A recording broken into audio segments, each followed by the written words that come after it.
Soft ആയിട്ടില്ല, കണ്ടോ, പഞ്ഞി പോലെ ആയിട്ടുണ്ട് കണ്ടോ.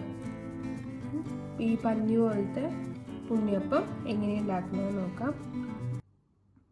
Hi friends, welcome to my channel. എൻ്റെ പേര് സഗീന. ഞാൻ ഇന്നൊരു സിമ്പിൾ റെസിപ്പി ആയിട്ടാണ് വന്നിരിക്കുന്നത്.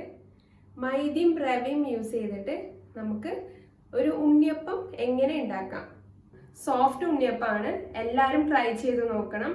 ഇഷ്ടമായെങ്കിൽ കമൻറ്റ് ബോക്സിൽ വന്നിട്ട് റിപ്ലൈ ചെയ്യണം. അപ്പം നമുക്കിനി ഉണ്ണിയപ്പം എങ്ങനെ ഉണ്ടാക്കുന്നത് നോക്കാം. നമ്മൾ എളുപ്പത്തിൽ ഒരു ഉണ്ണിയപ്പമാണ് പ്രിപ്പയർ ചെയ്യാൻ പോകുന്നത്. അപ്പം ഇതിന് വേണ്ട ഇൻഗ്രീഡിയൻസ് എന്തൊക്കെയാണെന്ന് നോക്കാം. 1 കപ്പ് മൈദ, സെയിം അളവിൽ തന്നെ റവ എടുത്തിട്ടുണ്ട്. റവ വറുക്കാത്ത റവയാണ് എടുത്തിട്ടുള്ളത്. പിന്നെ ശർക്കര, ഞാനിപ്പോ ഒരു വലിയൊരു പീസ് ശർക്കരയാണ് ഉരുക്കിയിട്ട് നമ്മൾ ശർക്കര പാനി ഉണ്ടാക്കിയിട്ട് അത് ചേർത്ത് കൊടുക്കണം. നിങ്ങളുടെ മധുരത്തിനനുസരിച്ച് ചേർത്ത് കൊടുക്കാം. ഓക്കെ. പിന്നെ ശർക്കര എടുക്കുമ്പോൾ നമുക്ക് കയ്യിലുള്ള ഏത് ശർക്കര വേണമെങ്കിലും യൂസ് ചെയ്യാം. അപ്പോൾ ഉണ്ണിയപ്പത്തിൻ്റെ കളറിന് വേണ്ടിയിട്ട് ബ്ലാക്കിഷ് കളർ കിട്ടണമെങ്കിൽ നമ്മൾ ഈ ഒരു ശർക്കര തന്നെ യൂസ് ചെയ്യുന്നത്. മരയൂർ ശർക്കര ഞാൻ അവിടുന്ന് വാങ്ങിയിട്ടാണ്. 1/4 സ്പൂൺ ഉപ്പ്, പിന്നെ തേങ്ങാക്കൊത്ത്. ഞാൻ ഇപ്പോൾ ഇവിടെ ഒരു 1/4 മുറി തേങ്ങയുടെ കൊത്ത് ഞാൻ എടുത്തിരിക്കുകയാണ്. നമ്മൾ ചെറിയ പീസായിട്ട് കട്ട് ചെയ്തെടുക്കാം. പിന്നെ തേങ്ങാക്കൊത്ത് റോസ്റ്റ് ചെയ്യാൻ വേണ്ടിയിട്ട് നെയ്യ്, ഏലക്ക പൊടി, നിങ്ങൾ ഏലക്ക പൊടി ഒരു 1/4 സ്പൂൺ ചേർത്ത് കൊടുക്കാം. ഇതിപ്പോൾ ഞാൻ പൊടിച്ചെടുക്കും. ഇത്രയും ഇൻഗ്രീഡിയൻസ് വെച്ചിട്ടാണ് നമ്മൾ ഒരു ഉണ്ണിയപ്പം ഉണ്ടാക്കാൻ പോകുന്നത്. നമുക്ക് ഉണ്ണിയപ്പത്തിലേക്കുള്ള ശർക്കര പാനി ഉണ്ടാക്കാം. അപ്പോൾ ഞാൻ അതിന് ഒരു പാൻ എടുത്തിട്ടുണ്ട്. വെള്ളം ചേർത്ത് കൊടുക്കാൻ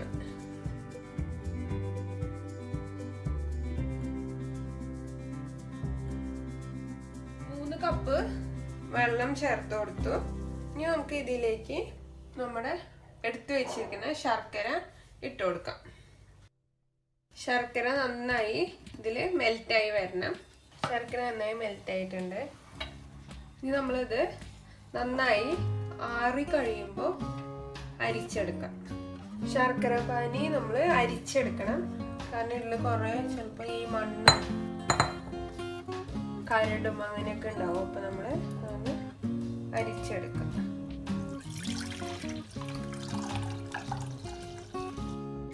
നമ്മുടെ ശർക്കര പാനി റെഡിയാണ്. നമുക്ക് ഉണ്ണിയപ്പത്തിലേക്കുള്ള ബാറ്റർ പ്രിപ്പയർ ചെയ്യാം. ആദ്യം 1 കപ്പ് മൈദ, 1 കപ്പ് റവ, ഒരു 1/4 സ്പൂൺ ഉപ്പ് നല്ലോണം മിക്സ് ചെയ്യും. നമ്മൾ എടുത്ത് വെച്ചിരിക്കുന്ന ശർക്കര പാനിയിലേക്ക് ഒഴിച്ചു കൊടുക്കാം. കുറച്ചായി ഒഴിച്ച് നന്നായി മിക്സ് ചെയ്തെടുക്കാം.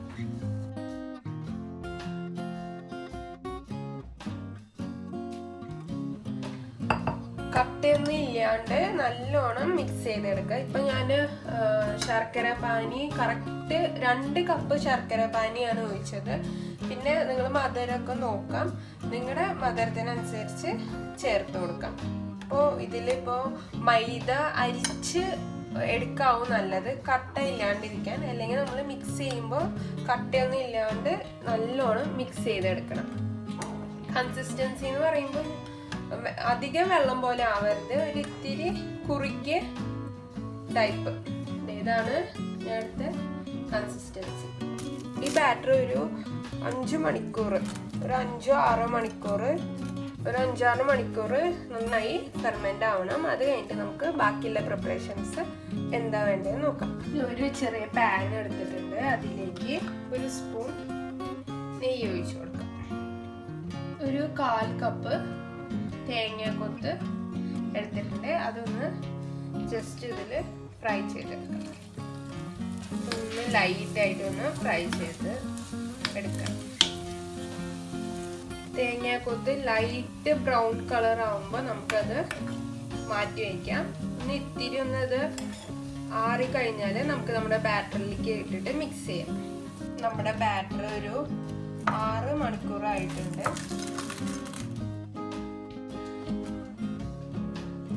കണ്ടോ, ഈ ഒരു പരുവാണ് അവിടെ. ഒന്ന് വിട്ട് വിട്ട് വീഴണം, അധികം വെള്ളം ആവാനും പാടില്ല.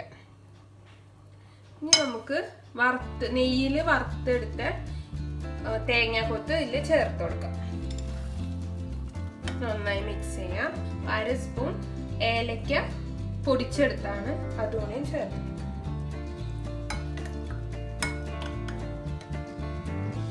നന്നായി മിക്സ് ചെയ്ത് കൊടുക്കാം.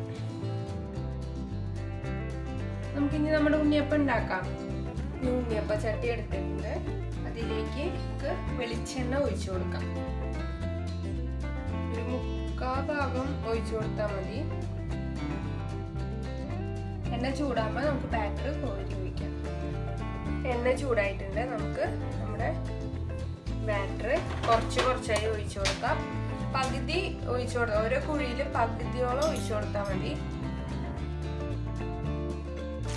ഒഴിച്ചിട്ട് കഴിഞ്ഞ് വരുമ്പോൾ നമുക്ക് മറിച്ചിടാം.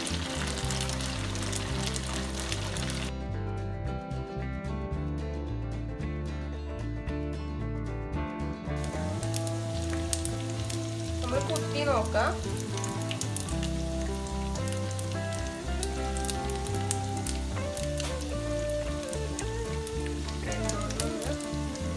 കുത്തി നോക്കി കഴിഞ്ഞിട്ട് നമുക്ക്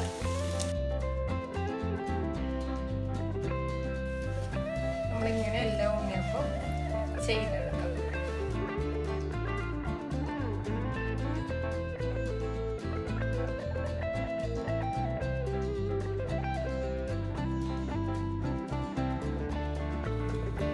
നമ്മൾ വറുത്ത് കോരി എടുത്ത ഉണ്ണിയപ്പം